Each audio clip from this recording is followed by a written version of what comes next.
Teacher කෙනෙක්ගේ life එකක්. දන්නවද ටීචර් කෙනෙක්ගේ ජීවිතයක් කියන්නේ කොහොමද කියලා?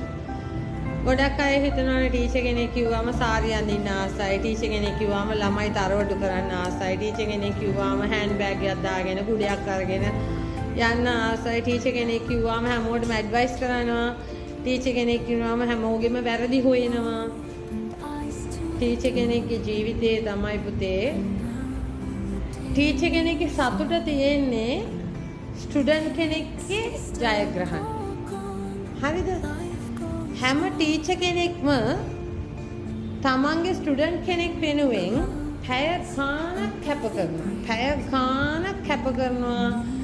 දැන් ෆීස් එකක් ගන්නවා වෙන්න පුළුවන්. නමුත් ෆීස් එක දිහා ඔය ළමයා කියන්නකෝ මට මේක තේරෙන්නේ නැහැ, ඒක තේරෙන්නේ නැහැ, මේක කියලා දෙන්න, අරක කියලා දෙන්න කියලා පැය ගාණක් ඔය දරුවා නිසා ඒ ටීචර් කැප කරනවා. තමන්ගේ දරුවා නිසා කැප කරනවද? දැකලා තියෙනවද?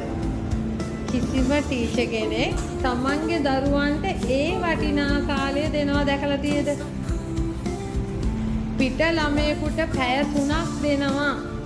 ගෙදර ළමයාට හෝම්වර්ක් කරාද? හෙට ඉස්කෝලේ නේ. මට ඉස්කෝලේ යන්නත් තියෙනවා. මං අද්දිවල වැඩ කරන්නත් ඕනේ. මං ළමයිගේ පොත් වැඩ කරන්නත් ඕනේ. ඔයා වැඩ කරාද? වැඩ ටික කරලා දාගන්න පුතේ. කියලා කියනවා විතරයි. කො බලමු. දැන් වාඩි වෙලා ඕගොල්ලොත් එක්ක ගත කරන ওই පැය ගාන ටීචර්ස්ලා ගන්නෙ නැහැ. සමහර ටීචර්ස්ලා පැය භාගයක් පැයක් ගන්නවා ඇති. නමුත් ඔයාලත් ඒ ටීචර්ස්ලා වුණත් එයාලගේ ස්ටුඩන්ට්ස්ලා එක්ක ඉන්න පැය ගාන ඒගොල්ලන්ගේ දරුවොත් එක්ක කැප කරන්නේ නැහැ. සමහර විට ඒ ටීචර්ගේ දරුවා ලකුණු 50 වෙන්නේ නැති. නමුත් ඔය දරුවා ලකුණු 80 90 කියනකොට ඒ ටීචර්ට මාර සතුටක්. තමන්ගේ දරුවාගේ ෆේලියර් එකට වඩා පිට ළමයාගේ සක්සස් එකට මාර සතුටක් දැනෙනවා. ඒක ටීචර් කෙනෙක්ගේ ලයිෆ් එක.